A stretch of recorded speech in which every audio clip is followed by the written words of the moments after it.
This is Pixelated Audio, episode 32, and we couldn't really come up with a snappy intro.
This is Pixelated Audio, a bi-weekly video game music and retro gaming podcast. We are the regular hosts of the show, Brian and James. Yeah, today we're going to be listening to some Pokemon Island ambiance from a fun little title that came out in 1999 called Pokemon Snap for the Nintendo 64. And the track that brought us in was the title screen music composed by Ikuko Mimori. Such a fun little entry to this game. This great little song that's very islandy. It's, got that... Islandy. It's got that. The drums and the flutes and the trumpets and, that funky little bass in the background. Right, it's just, the little steel drum in there too. Just kind of gets you smiling, and it just feels like bright and sunny, I think it's great. Yeah, very tropical. I love the burst of energy right when it starts up. Mm-hmm. And we were kind of thinking about playing a different track as starting this episode, and we kept kind of reverting back, and you were like, that first title music really just kind of sets the tone for the game and our show, so we should stick with that, and it was a good choice. Yeah. So I first picked up this game after hearing about it in magazines and different reviews. I think it was like N64 that was covering it. And they were showing like, this game's coming out. It's going to be really big and there's going to be a lot to do. It's a very clever idea for, taking pictures of different Pokemon. And I remember being pretty jazzed about it and walking into a Funko and picking it up. And I took it home and played it for hours and kept trying to improve my pictures and score. And I had a lot of fun with this game. I really liked it a lot. I still have it to this day, and I haven't played the original cartridge in a very long time, but it's a good one.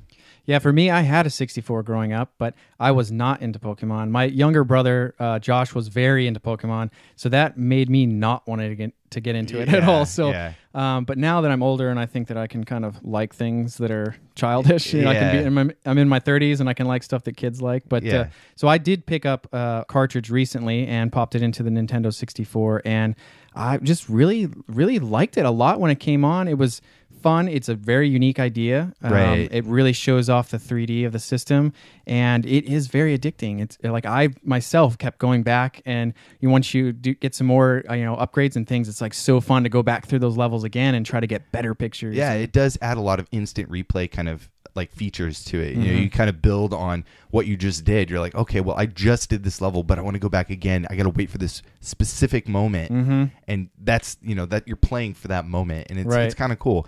I don't know. Has it aged okay to you? I really like retro graphics, especially those early kind of ugly 3D stuff, but I thought it was a very beautiful game. I thought the environments were fun.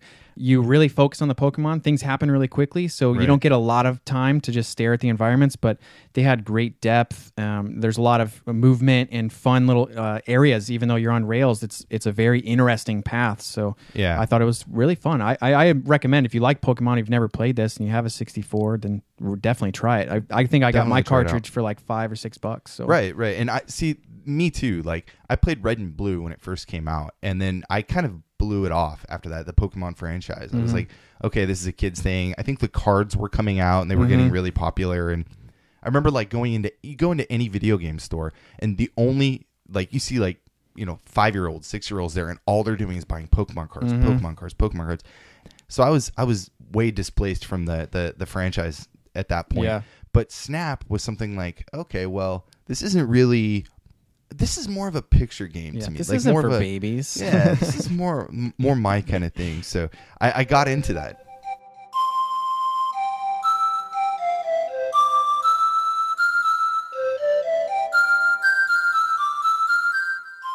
So yeah, Pokemon Snap, released 16 years ago now. Wow. Man. Yeah, in 1999 for the N64. The game is in the style of a 3D first-person shooter on rails, but instead of pumping out round after round of ammo, you play as a photographer who is asked to capture Pokemon on film as they run around in the wild. The game was originally announced for the N64 DD, but because the N64 DD was doing so poorly in Japan as far as sales went, they decided to kind of change their development path and go straight to the N64 console itself. Yeah, and this game actually wasn't planned to be a Pokemon game. They felt that a lot of people wouldn't want to play and take really good pictures, so they decided to incorporate the Pokemon to make it more exciting and get more sales going and more people to try out this game. And I think that was a good idea on their part, too, because, if it was just these random characters that you're taking pictures of, a lot of kids wouldn't be so interested. But when as soon as you slap the Pokemon in there and Pokemon name, you instantly just, making your sales skyrocket. Well, yeah, I mean, they already had like over 100 Pokemon to pick from to take pictures of. So. Yeah. But anyways, it was published by Nintendo and developed by both HAL Labs and Pax Softnica. So we talked about HAL before and being a second-party developer for Nintendo, doing a lot of their titles. But another company that doesn't get as much maybe notoriety is Pax Softnica. And Pax Softnica, or just Softnica as it's referred to today. Yeah, they're still around. Yeah, they're still around. Is a Japanese developer that started in the early 80s and ended up doing a lot of contract work in collaboration with Nintendo's R&D 1. So unlike HAL, who would basically do the development of an entire title, for example, Softnica would kind of work alongside Nintendo during development, kind of holding hands together as they work through. Right, and even though they may not be as well known as HAL, they've had their hands in on a ton of games, like Ice Hockey on the NES, Mother for the Famicom. Now known as Earthbound Beginnings. Right, and they also did Earthbound and Wrecking Crew 98 for the SNES, a handful of Famicom Disk System games, and the Game Boy versions of Balloon Kid, Mole Mania, Wave Race, and Donkey Kong. And the Game Boy version of Donkey Kong is excellent. Oh, yeah. Pick it up. It's on the eShop now. We should get some royalties from Nintendo on that. Anyways, they also did a bunch of MSX and GBA games. So we're going to start our first block off here with the music from levels 1 through 3. We have Beach, Tunnel, and Volcano, composed by Ikuko Mimori for Pokemon Snap on the Nintendo 64.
That was Beach, Tunnel, and Volcano, which are the first 3 levels, composed by Ikuko Mimori for Pokemon Snap on the Nintendo 64. That first track kind of reminds me of my Casio when I was a kid. I had this little Casio, and it sounds like somebody was pressing like tropical demo mode. I can see that. So I was kind of rocking out. I was like, yeah, I kind of remember this. I used to make my own little mixtapes. Yeah, just let it play on its own. Yeah, no, it was great. Like it reminded me of like being on vacation or something like that. I just couldn't help but kind of bob my head along to the music, and I mean, it's just there's such awesome little kettle drums and just like the trumpet, and I really like the beat that the bass and the drums make together. Like it's just really cool. Yeah, again, cool little steel drum and flute, accents in there. This track reminds me a lot of the title screen music because I guess it's taking a lot from that title screen. It's keeping the same instruments and stuff and reusing them, and to me it has a lot of that, hey, you just heard the title screen, we're going to put you in something you're familiar with, it's happy, and we're not going to overwhelm you too much at once. My Casio remark aside, I think this is a pretty lively little track, and it's pretty fun to when you're capturing pictures of Pokemon, you don't need something that's too over the top, you don't need something that's too distracting, and I think that all these tracks actually really do that well. Yeah, and like we said, this is the Beach one is the very first level of the game, so you kind of want to set like a good pace of being kind of happy, and this is fun, and I think this track is just very fun. Yeah, and that's another thing too, like you were saying, the pace, because all the music in this game has to keep a pace. You're moving in a car at a certain rate, and you're not moving too fast. You're just this constant progression moving. So the music has to kind of reflect that. It has to kind of have this same kind of ambient beat that keeps going forward and doesn't speed up too quickly and doesn't slow down too quickly, because the action is going to be consistent throughout. And so I think that was important. She nailed that really well. Yeah. And Tunnel, that's a very different kind of track, and it's a very different kind of level. I mean, it's still moving along in the same kind of pace, but you're inside this cool little dark cave, and I think this song really feels like that. Like it has this a little bit ominous, but still fun, a little bit dark, and it's kind of feels a little bit more dancey, which I thought was pretty cool. Yeah, it doesn't feel like evil or dark or anything. It just has this more of like you're still doing something fun, but in just a different environment, and I like that. Did you get those little telephone rings? Yeah, I actually wrote that down. I thought that was a kind of cool little sample. I don't know what it really has to do with taking pictures, but it was just kind of neat. Like they had those little samples in there, and it added to like this little weird vibe, maybe something's a little off, and it was cool. Yeah, the bass line too for that, I thought it was just really intense. Like I think it's a sawtooth that's just so like bow, bow, bow, bow, and just really like this really edgy bass, and I thought that was so awesome. The Volcano music too is really cool. What do you think about that one? I really love bongos, and when it starts off and you can hear the little bongos going, and then you get like this little xylophone part, and it kind of feels like like tickles down your spine a little bit, and then it's like then it goes off into the whole xylophone section, and I was like, this is great. Like I just really love this it's kind of like tribal, a little bit more tribal sound. Right, I really like this track a lot. Right, and what I really love, I love the xylophone too when it's played well, especially when the other background instruments aren't kind of overshadowing it.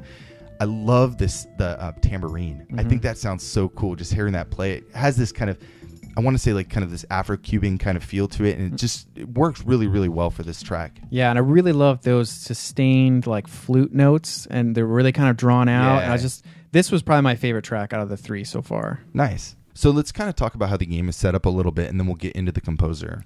Great. So you play as a Pokemon photographer by the name of Todd Snap that is summoned to Pokemon Island by Professor Oak, and he's asked you to take these really high-quality photos for his research report on the Pokemon of the island. So the island has several different locations, or basically the levels. Right. We've already talked about the beach, tunnel, and volcano. There's also river, cave, valley, and a special rainbow cloud. Yeah, Professor Oak gives you a self-driving amphibious buggy called 01 to kind of help you explore this area of Pokemon in their natural environment that's been uninhabited by humans. Right, and the game actually has 63 of the original 151 Pokemon. And you'd think they would have added one more to make it like an even 64. Yeah. They didn't.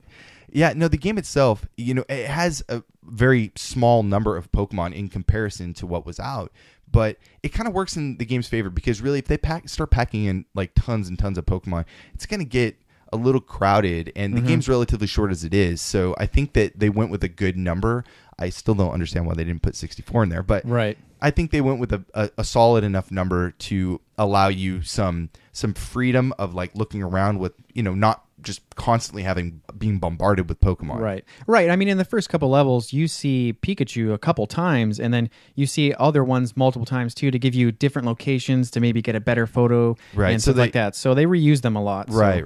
But it feels full. Yeah, exactly. So let's talk about the composer for a little bit, because she's kind of interesting. Ikuko Mimori, she started in 1986 at a division of IRIM called Tamtex and composed a lot of their games until she left in 1994. And from 1995 to 1996, she did some work for Koei, then joined the Jack and Beans group at HAL Labs, where she did Snap. She also did games like Super Lode Runner 1 and 2 for the Famicom Disk System, Metal Storm for the NES, Hammer and Harry for the NES and the Game Boy port, Bomberman World for the arcade, R-Type 3, the Third Lightning for SNES, and Pokemon Snap, which is her last credit in her games section. So her site is actually under construction, so we're not really clear what she's up to today. Yeah, I saw that on her site, which was archived prior to going down, that she did music and sound effects for some anime and CG movies after doing Pokemon Snap. Yeah, I guess after doing Snap, she moved over to freelance and left Jack and Beans. Yeah, but the other thing that's kind of weird to me is that she was very active from, like around 1987 to 1993, which was the release of R-Type 3. Pokemon Snap was released in 1999, so I wonder what she was doing for those 6 years of downtime. Yeah, that is a long time. Now, she was doing, on her site, like before it went down, and we'll put a link to the archive.org, kind of capture snapshot of her website. We'll put that in the show notes. But, she had said that she'd been doing sound effects and stuff like that. Maybe she was actually aiding in sound production or driver work and not so much in the actual composition side. I'm not sure, but that does seem like a big gap. Could even have been she got on some teams for games that weren't released or something, too. So. That's true. All right, so let's get into some more music. We have Options Menu, Professor Oak's Lab, and Course Select for Pokemon Snap.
You just heard the options menu, Professor Oak's Lab, and Course Select composed by Ikuko Mimori for Pokemon Snap on the N64.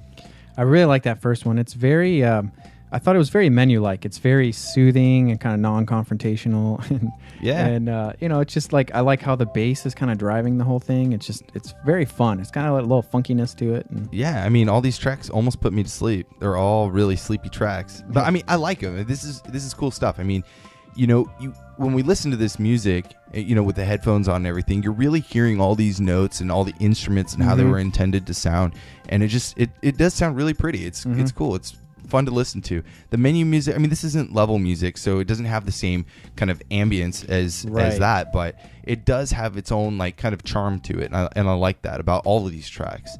The Professor Oak's Lab, that's probably my favorite in this block because it's actually the one I was kind of battling with, like, hey, should we play this one first? Yeah, should that be the opening track? It's so chill. It's so relaxing. Like, I thought it was just a really, I don't know, like just feel good tune. Just slowed everything down. Yeah, I really like the change from the kind of like the drums, like that island sound, to more of that drawn out flute. I thought it was great. It had like its own little like kind of sections to it, which I thought was nice. Yeah, and the Course Select. This, I mean, we had to, cut it down to about 30 seconds because it does loop and it gets a little monotonous. There isn't too much going on. But what it does do that's kind of clever is, even though that the rhythm has this very, same, looping kind of sound, there's these little tom-toms and little drums and congos that kind of play in, and bongos, that kind of have their own little parts, and it's not exactly the same. And so it kind of tricks your ear a little bit and says, hey, I haven't played this part yet, so let's start this up. I like that about it. Yeah, and like I said, how the menu one kind of has a menu sound to it. This one kind of feels like a Course Select. It has a little bit more energy, like kind of like, oh, you're about to have some fun. And then I thought the music almost had like a timer like sound to it. It almost made me feel like there was a timer going on in the background. Like a metronome? Or? Yeah, kind of like, there was like this like a even countdown? kind of countdown sound in the background. And it kind of added to the like wow, where should I go? Kind of like like The Price is Right. Like, let me pick like a Jeopardy kind of thing. Like we're waiting on your choice here. Come on, this music's gonna loop in like 5 seconds if you don't pick a level. Yeah. So, and I thought that was just kind of fun because that really felt like something that would go well with picking your course. It's kind of like, ooh, I got so many options. Like, do I want to go here again? Like how we mentioned, you play levels like over and over, or do I want to try something a little bit new? And so I thought it was very fun. Yeah. No matter where you are in this game, whether you're in the pause screen or options menu or course select, all the music kind of has this same vibe that it gives. Obviously, like in the Volcano level that we played earlier, it has a different feel, but it still kind of has it all goes together. It doesn't feel like anything is too like disjointed. Everything, this whole soundtrack really kind of is a complete package, and it works well all together. Yeah, it has a little bit different themes, but they're all kind of very chill and laid back. Anyways, let's talk about the gameplay a little bit more.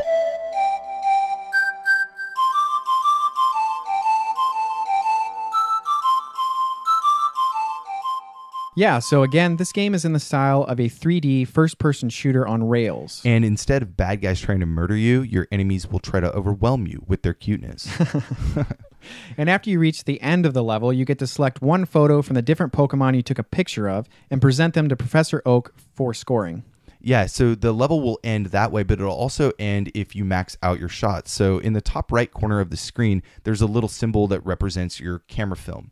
And if you take 60 shots, it automatically ends the level. So you can't take any more photos, so there's no point in keeping you in the game. Right. So they'll kind of take you out. But the photos that you did take prior to running out will still count, and you can still get those scored as well. And scoring is pretty significant too, because it allows you to unlock upgrades in new areas. So it really makes you want to go back and replay levels over and over and kind of keep one-upping yourself in your scores. Yeah, so let's say you take a picture of Pikachu and you get a decent score of like 2,500 points. You can go through the level again and try to get closer or a more active pose to really top that. Right. And because the way that they staggered the release of items and upgrades, it forces you to replay the levels with new ways to actually top your previous scores. Yeah, so like you might not want to go back to that level, but if you just didn't get the requirements to move forward, you'll have to go back anyway and replay it and try it again. But that kind of teaches you to get better, to where, in the later levels, you really have to have a more advanced way of taking photos. And this kind of forces you to do that. Right. And like we said, a lot of the Pokemon show up over and over. So you might like focus on one Pokemon for this round and then go through again and like I'm going to focus on this one that's more towards the end of the level or something like that. Right. So it just makes you play them over and over. And some of the criteria for getting better scores is things like the Pokemon size inside the photo. Right. So like closer is better. Right. And then there's also the pose, which the more expressive or unique gets you better points.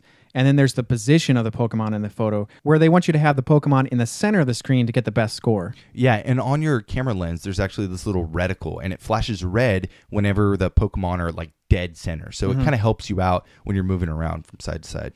Right, and there's actually a way to get some extra points if you can get multiple of the same Pokemon in the same photo. Like if you can get a couple Voltorbs in there at once in one photo, you score a few extra points. So there's also some upgrades too. So you start out with a camera, which is basically just taking photos. And then you get an apple. And this is cool because you can kind of lure or stun Pokemon. It kind of gives you a new way to change the environment, which you couldn't do before. So you can now kind of interact with it.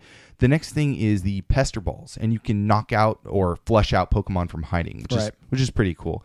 So following that, we have the Poke Flute, and this can wake up or irritate or hatch Pokemon. Yeah, and this is actually a good example of how often they want you to kind of go through the levels over and over. This is one of the last upgrades that you get, and there's a Snorlax in the very first level, and this upgrade is the only way to interact with him. So they really want you to play the game a lot and then go back to even the beginning levels. Right. It's really cool that they kind of give you that extra replay of replayability, I guess.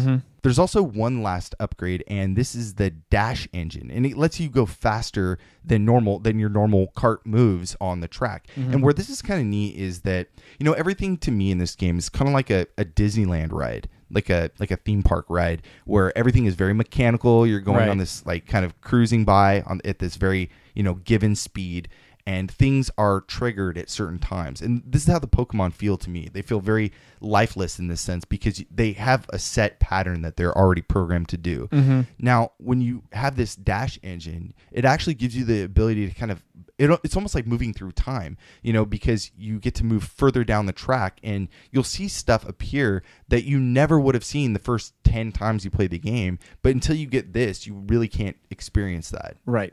To me, it's very much like that where kind of when you see people do speed runs, they talk about, I want to get on this first loop so that later on I hit this other loop in the right way. So this allows you to bypass some loops so that you might catch something later on that you would never ever see if going at the regular speed. Yeah, it's really cool because it does allow you to kind of manipulate time because like we said, like things are kind of pre-planned and pre-timed out, and this gives you that kind of in to change things around you. So our next set of tracks is all level music as well. This is River, Cave, and Valley, composed by Ikuko Mimori for Pokemon Snap on the Nintendo 64.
You just heard River, Cave, and Valley, composed by Ikuko Mimori for Pokemon Snap on the Nintendo 64. All those tracks are really cool, man. Yeah. I like them all. The River track, starting off, just I get the sense. I mean, yeah, the title's River, and you know the game, so you know it takes place on a river, but it does have that kind of Amazon feel to it, where you're like just traveling on the river through this crazy jungle, and there's all sorts of crazy things around.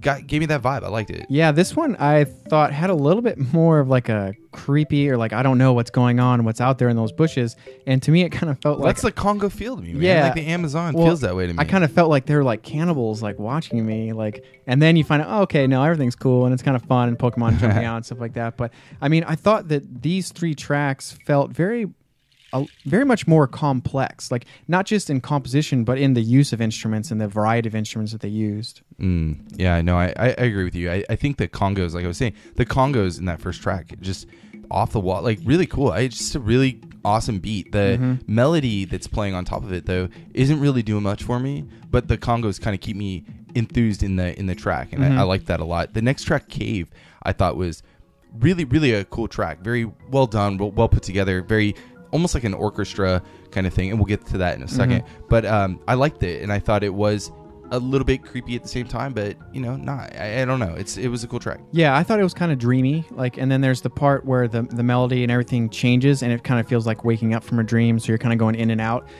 which I thought was really great. There's kind of like that choir-ish, which I think leads to that kind of orchestra sound, right? And there was like these really cool chimes when they come in and out and stuff like that. So I thought it was a very fun, very cool track. This felt a little bit more like, almost like adult-ish themed, like not so childlike, I guess. Right, not so happy and whimsical, I guess. Yeah. The last track, what a cool track, right? Yeah. Valley. This is just so cool. It has this very Wild West, but almost like calypso ska kind of thing to it too. And the guitar that's playing is just, oh man, that was rad. I like that. Yeah, this was a very good track. I thought in the very beginning it sounds very kind of Native American, and then it brings it into that kind of like Wild West sound to it, but it's a very fun kind of Wild West. Not like a cheesy one, and not quite like a Wild Arms like beautiful one. It's kind of like just like a fun, like very Wild West themed, and I thought it was very cool. Excellent trumpets. I really like the trumpets. Yeah. It approximates those samples. Trumpet samples are very well done. Yeah, and I really like the kind of whistling samples too. I just thought it was a very fun track. Yeah, the whistling doesn't sound as good as like something like Wild Arms, because it's obviously it's taking sample and it's changing, pitch shifting the notes. So it has a little bit more of a robotic feel to it, definitely more electronic tone to it, but it still sounds very well done, and it works with this song because the song has that almost like ska reggae beat where everything's on the offbeat. So having that whistle kind of as a dun dun dun, kind of moving forward on the on beat, I thought it was pretty cool. Anyways, there is one last thing. I want to move back over to Cave for a second. I have a track that I actually want to play for you because Ikuko Mimori, she wanted to kind of express this track. I guess this was a special track to her, and she kind of wanted to express the Cave music how it was originally intended, not just through the N64 sound system, but she redid it, and she said, here this is, and on her website it shows like, hey, here is a version of the track in its full orchestral form. So why don't we go ahead and play that right now? She titled the track Poison, so let's listen.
That track was titled Poison, based on the Cave theme for Pokemon Snap, composed by Ikuko Mimori. what a rad way to hear this track, in its full orchestrated form, right? So beautiful, and it just boggles my mind, like how these composers can juggle so many instruments and sounds, and it's like I have no musical ability, but that's just so beautiful. Yeah, the harp is so pretty in the beginning there. I just love the way she's just really working that harp. You're on cloud nine. It's very fantasy. It's just a very cool track. Like this could be a movie score. It's really cool, and that melody still kind of shines. I think it was a very cool thing. I'm glad we put it in the show. Yeah, and I think one of the things that made this song sound so great is that it's not using the N64 sound hardware. Yeah, she's composing this completely, outside of the N64 sound system, so she's able to kind of do whatever she wants. It sounds very, very clean this way. Right, and the way that the N64 sound works is that it has audio in the game using 16-bit samples at 32 kilohertz, which is less than CD quality, but it's not horrible because a lot of 64 games were at 22 kilohertz. Yeah, so let me talk for a second about how sound is produced on the N64 if you're not familiar, because it'll make more sense why, since there's no dedicated sound chip. Right. The CPU in the system is an R4300i MIPS chip. This made by NEC, clocked at 93.75 or something megahertz. And it also has a custom coprocessor called a reality coprocessor, aka the RCP chip. And that interfaces directly with the CPU. But the RCP is designed to handle most of the audio and graphics processing, as well as like DMA logic, timings, memory management, etc. But it is possible to do 16-bit audio at 48 kilohertz, though. Right. It's just not that common. And the reason why is that the audio has to share the workload with the CPU. Exactly. So, for example, the more heavy graphics you do on the N64, the less you have left over for sound processing. Yeah, and earlier consoles didn't have to worry about this because whatever they did in terms of graphics, you always had a dedicated sound chip to use without taking a performance hit. Right. So audio is created by both the chips kind of working together. You have the CPU, which provides the musical data instructions, and then the RCP to do the actual sound generation. Right. So there you're eating up a huge chunk of performance. Right. So lowering the samples puts less load on the overall system, as well as doing things like mono versus stereo. Yeah, and I guess Nintendo would actually give developers a sample set to use if they wanted to. Yeah, that supposedly had some pretty decent instruments, but really nothing was built into the console at all. Yeah, and the 64 DD was supposed to kind of help out with this because Nintendo did add a complete set of samples. They had some really good stuff, but obviously that ship never sailed here. Right. So after talking about the audio, let's go ahead and move over to another music block. We have Professor Oak's Check, Pokemon Report, and Gallery. So let's listen to that, and we'll be right back.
You just heard Professor Oak's Check, Pokemon Report, and Gallery, composed by Ikuko Mimori for Pokemon Snap on the N64.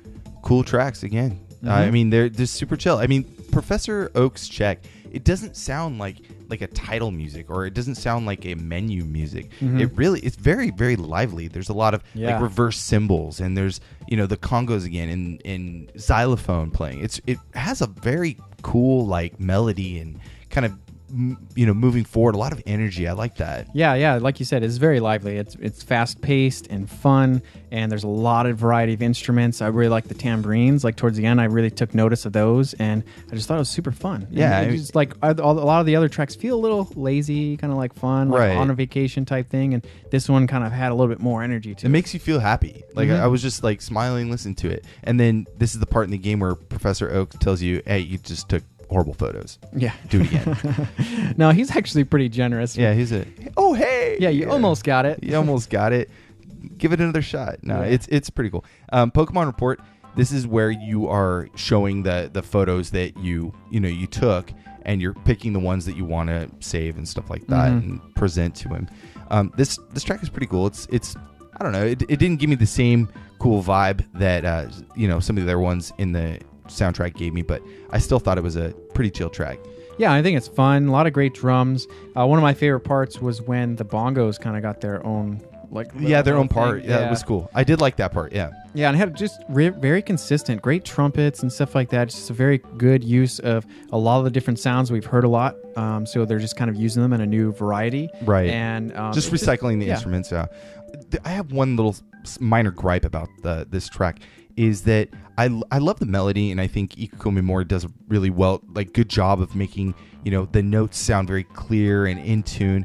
But I hate this sample for the steel drum. It just doesn't ring long enough. I think it just cuts short. It feels like it's being like muted. Like every single note is being muted.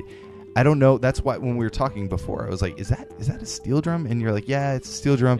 It just doesn't, something about this sample just I don't really care for. But the track itself still sounds good, and that melody that it plays is still kind of catchy and memorable melody. The last track, Gallery, this is where you're kind of going through the Pokemon pictures that you've already taken, and you're just it's almost like the photo album, the digital photo album, and you can kind of go through and look. I loved this track. I thought it was so fun. It has a very salsa, kind of tropical salsa kind of vibe, and I just really loved it. I mean, that muted trumpet just does it for me. That just makes me just want to dance, Yeah, and it had some great trumpet, and I really like that sample. That was cool. It was very cool. I had these little hi-hats, stuff like that. Yeah, a lot of very good. There's a lot going on. There's a lot going on. I do love that. I'm a sucker for like salsa music, and that bass and piano. It just, oh man, it was so good. Yeah, it makes you want to get moving. And I think in this section, it's very cool because this is kind of where you get to look at how far you've come, and you can be kind of proud of this photo album that you've created of all these different Pokemon. And I think it just kind of adds to that energy. It's like a different kind of energy than the first track we played, but it's a different one. Like you kind of feel like good inside. Yeah, it's like almost you're like at an art gallery on a beachfront. It kind of gives me that vibe. I liked it. Speaking of beachfront and stuff like that, let's talk about the graphics a little bit, because they are important for this game, and they really did showcase a lot of what the N64 could do. Yeah, I thought that they, like you said before, I thought they held up really well. Some of the textures and some of the low polygon stuff like that, some people may not like. I think that it's very 64. So to me, that's what I like about it, is seeing these kind of really angular characters and stuff like that. Like it very much reminds me of the system, and it reminds me of when I was playing it as a kid and stuff like that. Right. And the like you were saying, the low poly count didn't really bother me when I got it, because I didn't know any better. Right. And for me, like, looking at some of the screenshots and stuff of it now and playing the game again, you're like, wow, these Pokemon look very, they don't really have a lot of detail. There's not a lot going on. They're so that was in their blocky. favor for sure. Exactly. And I think that at the time, I remember playing this and I thought, oh my God, these things are like alive. It's so amazing. It's like magic. It gave me that feeling. But going back, it doesn't have quite the same gusto that it once had. Yeah, no, but I do get what you're saying about that, making them feel very alive, because, before we were seeing them in these 2D sprites that are, you're not Right. going to get to see them all the way around. And in this game, you're traveling past them. You're getting to see them from all angles. They're running around in circles and rolling and stuff like that. So it was very exciting. And one of the things that I really have always loved about the 64 is like the color palette. This game has a very beautiful color palette. Pokemon in general, just over the years, has just been gorgeous. The variety of Pokemon with the variety of colors, and I think this really added to the environment. Like the cave is very cool colors, lots of blues and purples. The volcano, it's got like this red haze or orangish kind of haze to everything. Right. I thought it was very cool. Even like the very first level, you feel like you're on the beach right by the ocean, because everything's very blue and it's very cool, like very nice. Very open. Now, I do want to kind of touch back about the draw distance and stuff. And this game has pretty decent draw distance. Mm-hmm. And I think that the way they're able to trick you, because the N64 really, it doesn't have a very long field of view. There's not a lot you can see. And that's because, the processor, everything, like we said, it's sharing pretty much the whole workload of everything that's going on. And they usually can't draw so much on the screen. They have to like fade it with like different, fogging and blurring and mist, different effects to kind of trick you into believing that, the field is actually a lot bigger than it is. This game actually does a pretty good job of, making that less obvious as well, because you're on a specific track and your only field of view is what the N64 has to draw. So it doesn't have to go outside of its bounds too much. So it does kind of give you extra layers of depth, and that kind of works in its favor. The kind of caveat to that is the N64 does have a lot of blurriness and a little bit, I guess, muddled colors, that where the game looks really vibrant, it also has a little bit of a dull look to some of the environments. Right. Yeah, some of the textures of the grass and rocks and stuff like that are not very crisp. I think it was kind of trying to get some of that realistic blending. But I think this game definitely, one of the first things you notice is it has a very big draw distance. And I think just because it was able to kind of create these linear levels, they didn't have to go much outside of it, where you have other games where there's full 3D environments. You can go in a lot of different places and look from different angles. So they have to really cut back and limit you to what you can see. But this, back to the cave area that you were talking, or the volcano, how it's like this really orange mist. I think they used it in that way very well, because you get this sense of like, I'm still in a very open area, but I just can't see. So it does trick you, like we were saying, Nintendo doing these tricks and other companies doing these tricks,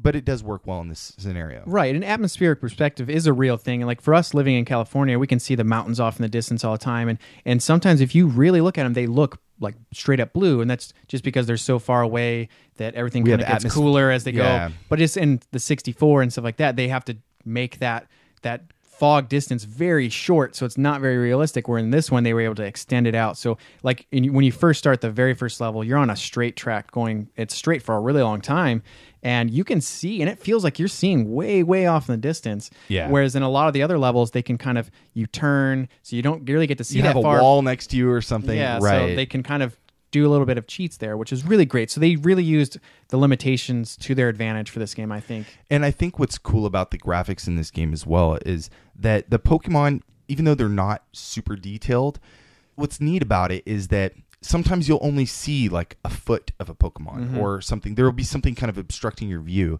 but you still know, even like as low poly as it is, you still know what you're looking at. Like, oh man, this is like the foot of a Snorlax, or this is like the tail of a Pikachu, and it's kind of poking out. And I think that the ways they made this obvious, especially to fans, was really cool. And I like that about the graphics, and I like that about the level design. Right. And I actually think that with more modern Pokemon, I think one of the problems they have is they haven't really created a great shadow, a silhouette that they have. Whereas the early Pokemon, I mean, you see just a black outline of Snorlax, you can tell it's him, or Voltorb, or Charizard, and stuff like that. Like they're very obvious, so that really lends to being able to really quickly identify what you're looking at. Whereas I think some of the more modern Pokemon, they're over designed, and it kind of takes away from their actual silhouette. I know what you mean. No, that makes sense. A lot of those, a lot of the break from 2D to 3D, I think, did that, and I like the designs, but yeah, like, they looked really good, and I mean, I think for their time they held up pretty well. And even as a kid, I thought they looked beautiful. So we have some more music to play. There was supposed to be a level featuring ghost-type Pokemon in the game, and it was cut out. Like in development, they figured maybe there was something wrong with it, or it was just too much extra stress, or something wasn't quite right, and they took it out. But the composer, Ikuko Mimori, she posted the music she wrote for that track, or for that level, on her website. And when I saw it, I was like, oh man, we should put this in. You listen to him, and it sounded really cool. So let's check these out. This is Fantastic Horror and the Horror Boss theme music.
That was Fantastic Horror and Horror Boss theme composed by Ikuko Mimori for Pokemon Snap on the Nintendo 64.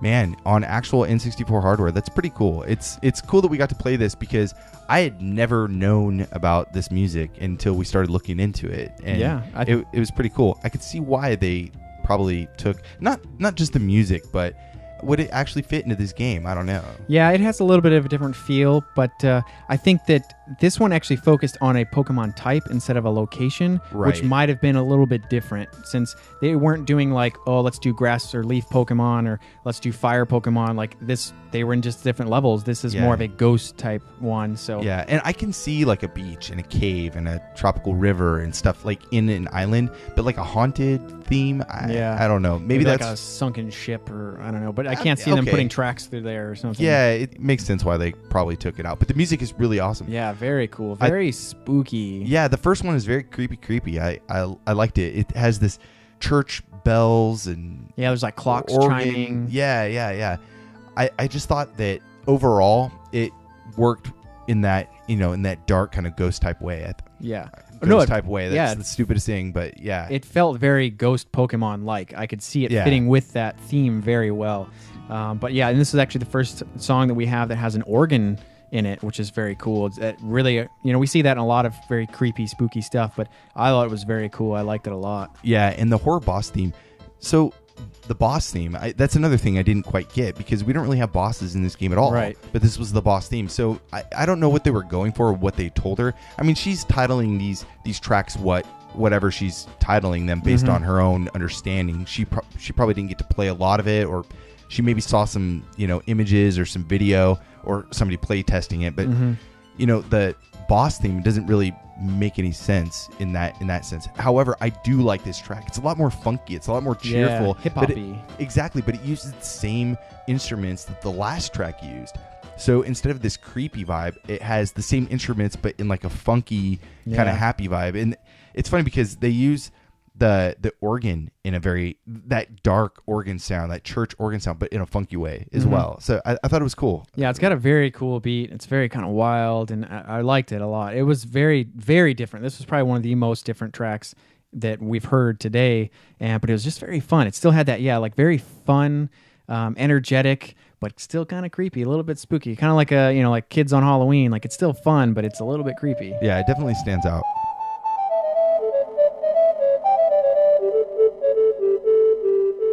So I guess back in the day, you could actually take your 64 cartridge to Blockbuster in North America or Lawson in Japan and have your photos printed on stickers. That's super cool. Yeah, that's rad. I wonder what happened to those machines. Nintendo probably took them back. Yeah. It was like their property, so it was like, oh, we're taking these back. I would like to see one on eBay or something like that. That would be cool. Yeah, just to see like, what they're going for. I mean, that's like, that's something that is very niche. You have to have this game, and I don't know what other requirements, the kind of sticker printer paper that they use. Yeah. But anyways, the game came out in 2007 on the Wii Virtual Console. And since you couldn't print out your stickers, anymore in, Lawson or Blockbuster, you could actually post your photos to the Wii message board. So you can share with your friends that way. I think it's cool because at least they're still supporting some kind of thing that was significant to the game's release. Yeah, a lot of interaction and using your photos for stuff. But right. So the game actually did really well. It sold 1.5 million copies, and that's 151,000 copies in the first 3 days in the US, and was a very strong rental title. Yeah, I remember seeing this game a lot in Blockbuster, seeing it like shelves of nothing but this game. I mean, there were a lot of N64 games that got a lot of shelf space, but I remember this game just really like just a wall of Pokemon Snap. I guess it was, well loved for a rental game. It was a game that didn't require a significant amount of time, but was something fun for people to pick up. Yeah, I mean, this was actually when you could rent the entire system, too, because I remember being able to rent a 64 system and like a PlayStation and stuff like that, which was very cool. Nintendo advertised this pretty heavily as well.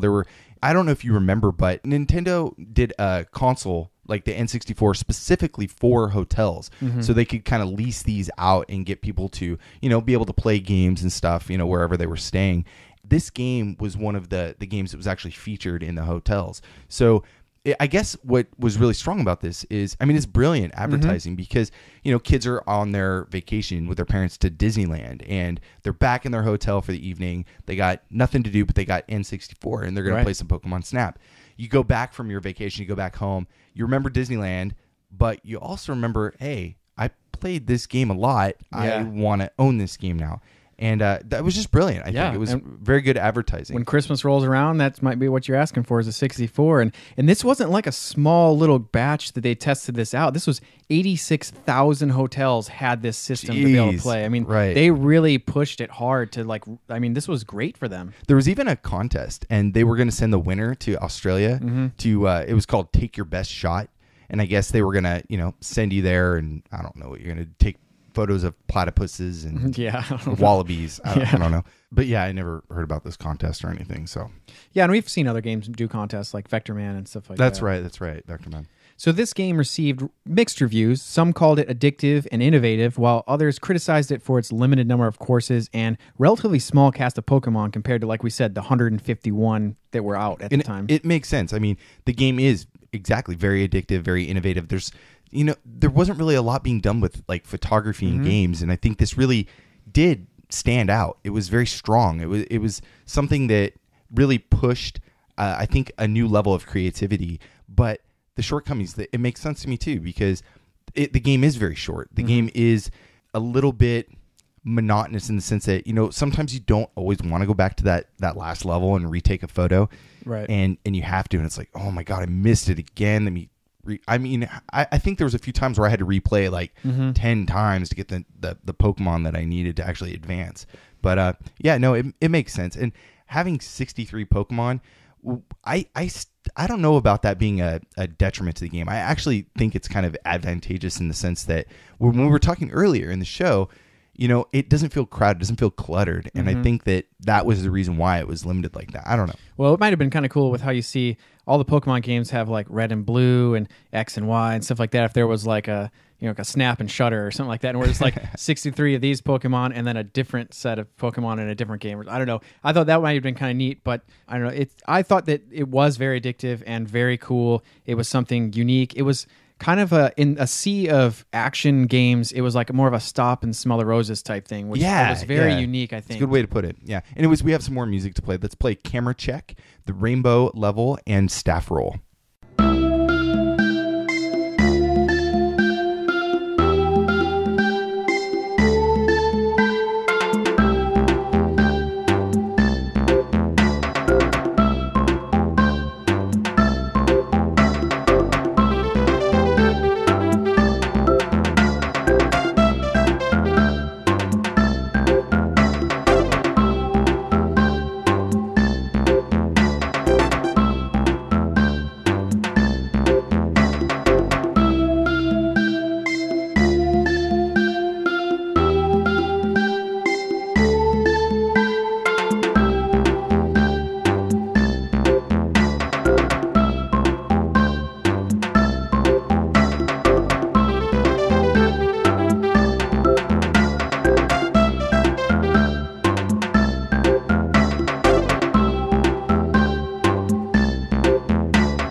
You just heard Camera Check, Rainbow, and Staff Roll composed by Ikuko Mimori for Pokemon Snap on the Nintendo 64. Man, that first track, Camera Check, I don't know what that instrument is. I don't even know, but I liked it. Yeah, it's fun. Cool. It's got a simple start, but I love when the drums come in and really gets going. These are, I guess, they're just goofy songs. Now, Rainbow, that's the last stage in the game. I think that this is just a beautiful song. I think this is a really good one. Yeah, I think it's very magical feeling, like you're in something special. Like the sound even sounds special. Yeah. Volcano, I think I said was my favorite. I take that back. This is my favorite now. Yeah. I'm calling this one. You can pick another one if you want. But anyways, no, this Rainbow track, I got this vibe the whole time. It kept reminding me of Mario 64, or Sunshine, like a desert pyramid level. I guess the Centaur and I don't know, just this really weird bass sound. It just gave me this really eerie but like sand level vibe. I don't know. I guess I could maybe see that. I definitely see the eerie, but it was like a beautiful kind of eerie. No, it wasn't bad. Yeah, it was beautiful. It was really good. This track definitely stood out to me when I was listening to the soundtrack. I just had it going and repeat while I was working, and this one got my attention. I was like, wow, I really like that. And then, there's that first part, and then the second part is still really beautiful. Right. And a lot of the whistles and stuff like that. It's just really great. I'm telling you, listen to it again and picture the Mario 64 desert theme. Okay. And just picture the pyramid. It'll change your perspective. I'm telling you. Anyways, the Staff Roll. That was a really just fun track. Yeah. Just a goofy, this is where they're showcasing all the the staff names and stuff. And it's just you had fun. It wasn't a long journey that you went on or anything. Right. This was something that was meant to be taken lightly, and we hope you had a good time doing it. Yeah, it's very good classic credits music. The only thing I would like to have seen is I would like to have seen the drums kind of punched up just a little bit more. Kicked up a notch. They felt a little bit muted there, and it was like something I wanted to hear just a little bit more. Now, what's really cool is when this music is playing, I could be wrong here, but I believe that you get to see all the photos that you took behind the staff names. So like I said, I think I remember seeing that, and I don't quote me 100% on this, but I'm pretty sure that that's the case. And seeing your own photos, it kind of draws your attention to that, right? Or whoever's photos they are that you're seeing during that staff section. It's something that I think reminds you of what you did and where you were and the places that you visited. And I think that having something kind of light and happy is a good way to wrap up the full game. Right. And a lot of games you go on a journey through leveling up and kind of going to different areas and stuff like that. And this is, you're still going on a journey. You're still gaining new experiences and getting better at taking pictures. And so there's still that learning curve and gaining more skills. So I do think for the Staff Roll that it's just really cool to showcase some of what was going on in the game and kind of remind you oh yeah, I totally forgot about that level or that Pokemon that was a really cool picture that was hard to get or something like that. So. I want to kind of talk about, I guess, our opinions on it, because we've said our criticisms, we said the things that we would like to see have maybe changed a little bit, but really what it comes down to is seeing this re-released, like a 3DS remake or like a Wii U even. I think that this would make a very good remake title. I think that Nintendo really, something that they could showcase another aspect of their system. Right, yeah. I think that how this did for the 64, it showed what it could do. I think this is something that could show what the 3DS could do, and then have it with the 3D, maybe even taking 3D photos. So you take the photo and you can kind of tilt it a little bit and see a little bit of the 3D-ness of the character. That would be super cool. Yeah. Or the Wii U, using the gamepad like a camera, kind of holding it up and kind of basically using motion controls in a way that's not so irritating like this. It's like you're taking a camera. Maybe use the trigger as taking the photo in a clever way. Yeah. Kind of like how Zombie U did it. I think that they actually made really good use of it. It's probably one of the only games that made use of the Wii U gamepad, but I think that would work really well. And seeing this remade, I know it just came out for a remake on the Wii Virtual Console in 2007. Well, that's still 6 years ago, 8 years ago or something now. Yeah. Seeing Nintendo put this out, it just screams cash.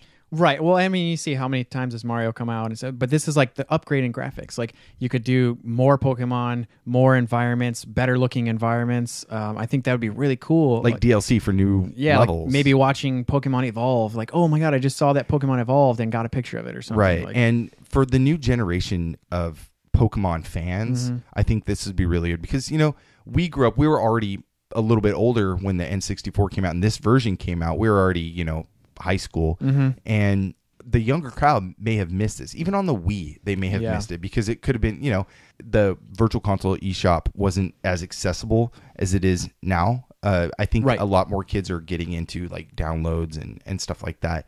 It's just another way to reach that audience. But overall, I think the game is really worth playing. If you've never played this game, you should check it out and give it a shot because it's something that Nintendo hasn't done again, and who knows if they will do it again. Yeah, and Pokemon's not going anywhere, and so they've been trying some different things with them, with like the Pokemon Dungeon or those other puzzle type games, and this is something that people liked. Maybe give it another shot. Yeah, did you guys like the game? Let us know in the show notes for sure, because I grew up and this game was around, but like James, you never got a chance to play it when it first debuted, so I can appreciate Pokemon now. So everybody has a different spin on it. So yeah, definitely let us know what you think about the game and the music, because some of this music, when I first started listening to it, I was not really digging it that much. And you're like, no man, you just gotta listen. You just gotta really listen. And so I did that. I took a second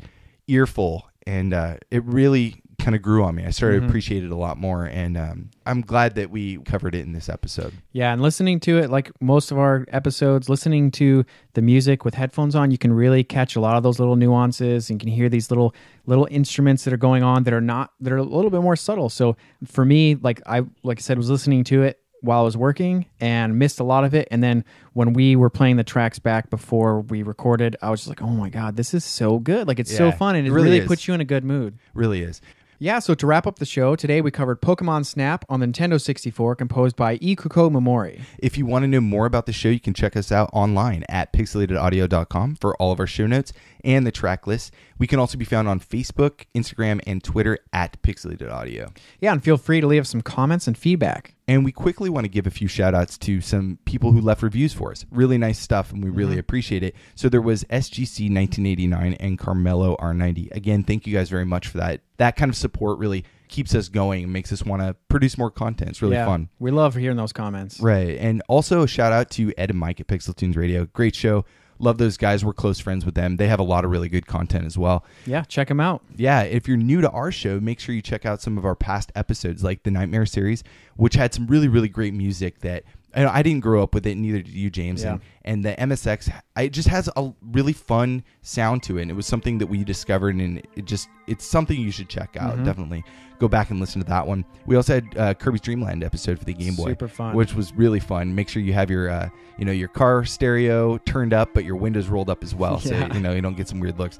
And we also did a video game pinball music showcase that was a blast, and a lot of good Amiga music and stuff in there as well. So definitely check those out. Yeah, we had a lot of fun episodes. Anyway, the track taking us out is called Tunnel Vision, remixed by ALFL. So thanks for listening, and we'll see you in a couple weeks.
I think my masculinity just dropped a little bit.